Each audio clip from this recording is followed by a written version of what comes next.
Hello students, BSc SEM 2 Microbiology Unit 1 Questions Size, shape and arrangement of a bacterial cells. Mostly bacteria function as a single cell organisms એટલે કે bacteria છે એ prokaryotic cell છે. Size, shape and arrangement of a bacterial cell is dependent on different species of a bacteria. બેક્ટેરિયાની अलग अलग species પ્રમાણે બેક્ટેરિયાના size, shape અને એની arrangement પણ અલગ અલગ હશે. Now we will going to discuss shape of a bacterial cells. The shape of a bacteria is governed by its rigid cell wall.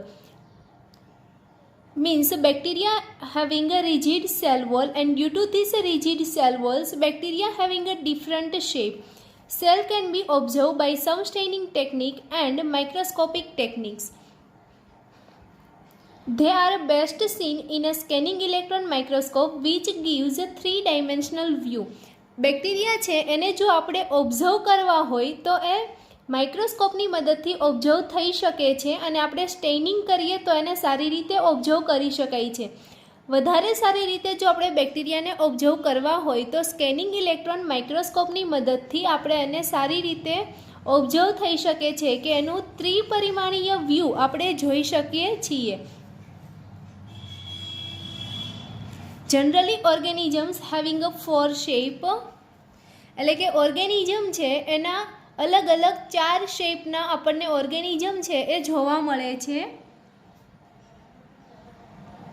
First rods, second cocci, third spirals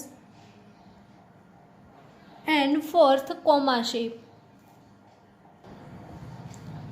road shape means દંડાણું, cocci shape means ગોલાણું, spiral shape means spiral કુંતલાકાર and comma shape means કોમાકાર વક્રાણું. Now first rod shape organism. A cell that is slightly cylindrical, the term as a rod shape. એટલે કે જે દંડ આકારના ઓર્ગેનિઝમ હોય એને આપણે રોડ શેપના ઓર્ગેનિઝમ કહીએ છીએ. Example Bacillus species, Lactobacillus species, E. coli means કે Escherichia coli, Proteus vulgaris.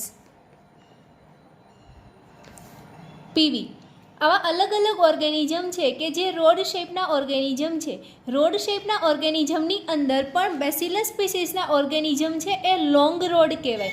એટલે કે એ રોડ શેપના ઓર્ગેનિઝમ છે એ લોંગ છે as compare two E. coli and પ્રોટિયસ. એટલે કે ઇકોલાઈ અને પ્રોટિયસ વલ્ગારિસ ઓર્ગેનિઝમ છે એને શોર્ટ રોડ ઓર્ગેનિઝમ કહેવાય છે. એટલે કે ઈ રોડ શેપના ઓર્ગેનિઝમ છે એની સાઇઝ છે એ નાની છે as compare to bacillus species. Now second coccus shaped organisms. If the cell wall is a spherical or a ball shape, the bacteria is described as a coccus, may be perfect spherical or oval shaped. Caucus શેપનો meaning થશે કે જે ગોળાકાર આકારના હશે એ બેક્ટેરિયાને કહેવાશે કોકાઈ શેપના organism. Example સ્ટ્રેપ્ટોકોકસ and સ્ટેફાઇલોકોકસ ઓરિયસ. Now third spiral shaped organisms. Organism which have a curve body or a spiral shape. એટલે કે જે બેક્ટેરિયા હશે એ સ્પાઇરલ શેપના હશે તો એને કહેવાશે spiral shaped organism. Example spirochete. Now fourth organism which having a comma shape known as a comma shaped organisms. એટલે કે જે કોમા આકારના ઓર્ગેનિઝમ હશે તો એને કહેવાશે comma shaped organisms. Example vibrio cholerae. Generally, the bacterial shape which are spherical, coccus, plural cocci, then pear shape and then a lobe shape. એટલે મોટા ભાગના ઓર્ગેનિઝમ છે એ સ્ફેરિકલ હોય છે. એનો મિનિંગ થશે કે ગોળાકાર હોય છે. અને જો આપણે એને સિંગ્યુલરમાં કહીએ તો કોકસ થશે અને જો આપણે એને પ્લુરલ એટલે કે બહુવચનમાં કહીએ તો કોકાઈ ઓર્ગેનિઝમ કહીશું. રાઈટ. એટલે કે સ્ફેરિકલ શેપ પછી જે ઓર્ગેનિઝમ છે એ પિયર શેપ હોય અને ત્યાર પછી કોઈ ઓર્ગેનિઝમનો આકાર છે એ લોબ શેપના હશે. Road organism with a square and or round and. એટલે કે રોડ ઓર્ગેનિઝમનો આપણે કીધું કે એ સિલિન્ડ્રિકલ શેપના હશે, પરંતુ જે રોડ શેપ છે એના એન્ડની વાત કરીએ તો કોઈ રોડ ઓર્ગેનિઝમના એન્ડ છે એ સ્ક્વેર હશે, જ્યારે કોઈ રોડ ઓર્ગેનિઝમના એન્ડ છે એ રાઉન્ડ હશે. Depending on a size rod organisms also known as a short rod or a long rod. એટલે કે સાઇઝના આધારે રોડ ઓર્ગેનિઝમ છે એને શોર્ટ રોડ અને લોંગ રોડ તરીકે ડિવાઈડ કરવામાં આવે છે. Example of a short rod Escherichia coli, Proteus vulgaris, and long rod Bacillus species. Example Bacillus megaterium, because Bacillus megaterium having a long rod chain form. Some organisms are drumstick shape. Example Clostridium, Clostridium tetani.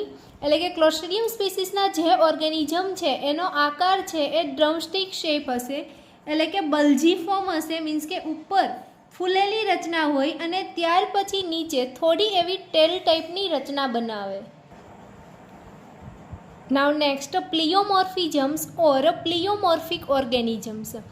પ્લિયોમોર્ફિઝમ્સ કે પ્લિયોમોર્ફિક ઓર્ગેનિઝમનો meaning થશે કે જ્યારે bacteria છે એની nutritional requirement છે એ એને જોઈતી હોય એવી નહીં મળે, મીન્સ કે અનફેવરેબલ ન્યુટ્રિશનલ રિક્વાયરમેન્ટમાં બેક્ટેરિયાના સેલ વોલ સ્ટ્રક્ચરમાં ચેન્જ આવશે અને જેના લીધે બેક્ટેરિયા છે એનો પ્રોપર શેપ જળવાતો નથી, પરંતુ એના શેપમાં છે એ વેરાયટી જોવા મળે છે.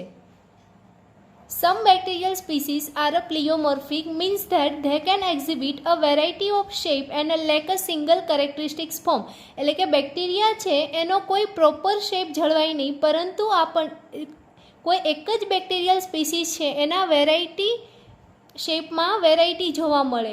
It's due to individual variation in a cell wall structures which is caused by an unfavorable nutritional requirement. એટલે કે જ્યારે અનફેવરેબલ ન્યુટ્રિશનલ કન્ડિશન હશે ત્યારે સેલ વોલ સ્ટ્રક્ચરમાં વેરિએશનના લીધે બેક્ટેરિયા છે એનો કોઈ પ્રોપર શેપ જળવાતો નથી.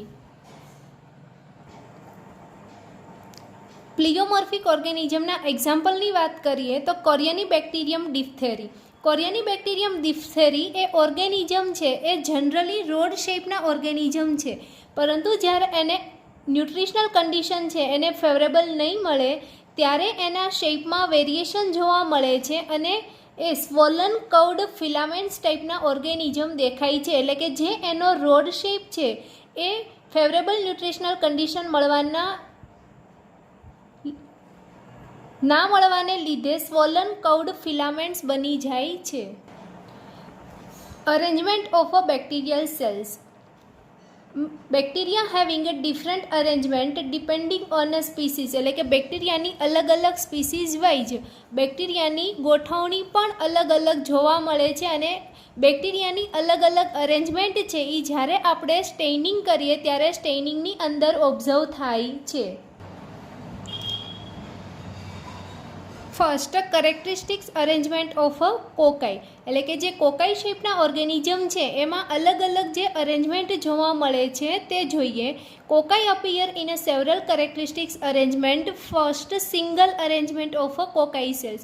એટલે કે cocci remain single after a cell divisions. First કે આ સિંગલ કોકસ બેક્ટેરિયલ સેલ છે, જ્યારે સેલ ડિવિઝન થશે ત્યારે શું થશે તો કે એક સેલમાંથી સેલ ડિવિઝન થાય ત્યારે બે સેલ બનશે, બરાબર, પણ એ બંને જે સેલ બને છે એ સિંગલ અરેન્જમેન્ટમાં રહેશે. Second diplococci arrangement. Cells divide in a one plane and remain attach in a pair. એટલે કે જ્યારે સેલ ડિવિઝન થશે તો સેલ ડિવિઝન થઈ ગયા પછી એ ઓર્ગેનિઝમ છે એ પેરમાં અટેચ થયેલા બને છે.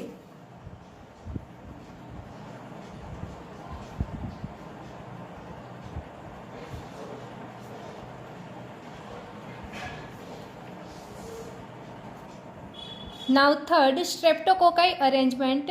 Cells divides in a one plane and remain attached to form a chain. એટલે કે જ્યારે પણ બેક્ટેરિયલ છે એનું સેલ ડિવિઝન થશે ત્યારે કન્ટિન્યુઅસ સેલ ડિવિઝન થઈ અને એ બેક્ટેરિયા છે એ ચેઇન બનાવશે.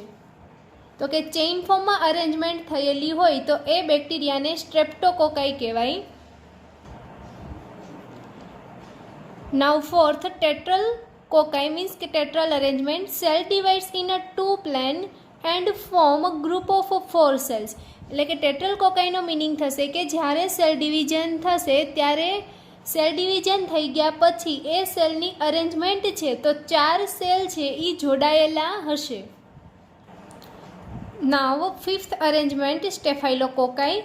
Cell divides in a several plane and form irregular pattern producing a bunches of cocci. એટલે કે જ્યારે કોકાઈ સેલ છે એનું સેલ ડિવિઝન થશે અને એ બંચ ફોર્મ કરતા હોય તો પછી એ બેક્ટેરિયાને કહેવાશે staphylococci. Examples: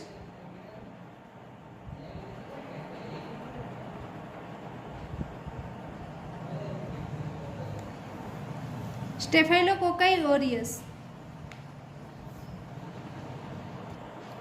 Now next, sarsical cocci. Cells divides in a several planes and produce a cuboidal arrangements.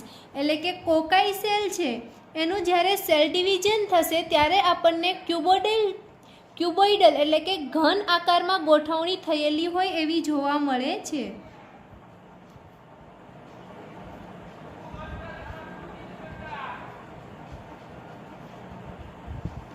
બરાબર. Now characteristics arrangement of a bacilli. Bacilli are known as arranged in a pattern as complex as those of a cocci. They mostly occur single or mostly observed in a pairs, that is a diplobacilli. એટલે કે બેસિલાઈ organism છે એ પણ કોકાઈ ઓર્ગેનિઝમની જેમ complex arrangement ધરાવે છે અને sometimes આપણને એ મોનોબેસિલસ તરીકે ઓબ્ઝર્વ થાય છે અને સમટાઈમ્સ આપણને પેરમાં ઓબ્ઝર્વ થાય છે. એટલે કે મોટા ભાગે મોનોબેસિલસ કે ડિપ્લોબેસિલાઈના ફોર્મમાં જ્યારે આપણે બેક્ટેરિયાને સ્ટેઇનિંગ કરીને માઇક્રોસ્કોપમાં ઓબ્ઝર્વ કરીએ ત્યારે આપણને ઓબ્ઝર્વ થશે. Now different forms of bacillus. First, monobacillus. મોનોબેસિલસનો મિનિંગ થશે કે એ બેક્ટેરિયા છે એ સિંગલ અરેન્જ થયેલા હશે.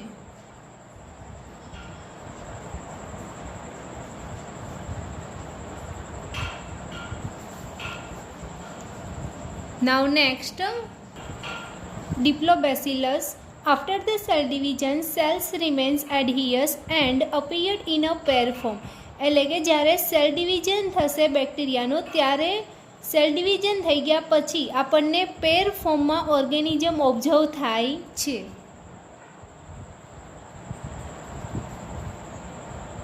Now next,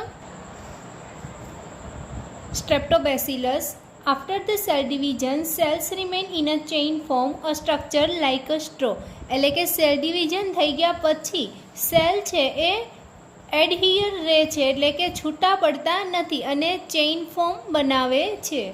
એટલે કે જ્યારે ચેઇન ફોર્મમાં ગોઠવણી થયેલી હોય તો એ ઓર્ગેનિઝમને કહેવાશે સ્ટ્રેપ્ટોબેસિલસ. Now next, Cocobacillus. The oval cells looking like a cocci and bacillus are called Cocobacillus. એટલે કે એવા ઓર્ગેનિઝમ કે રોડ શેપના છે પરંતુ આપણને જોતા એ રાઉન્ડ શેપના દેખાતા હોય. બરાબર.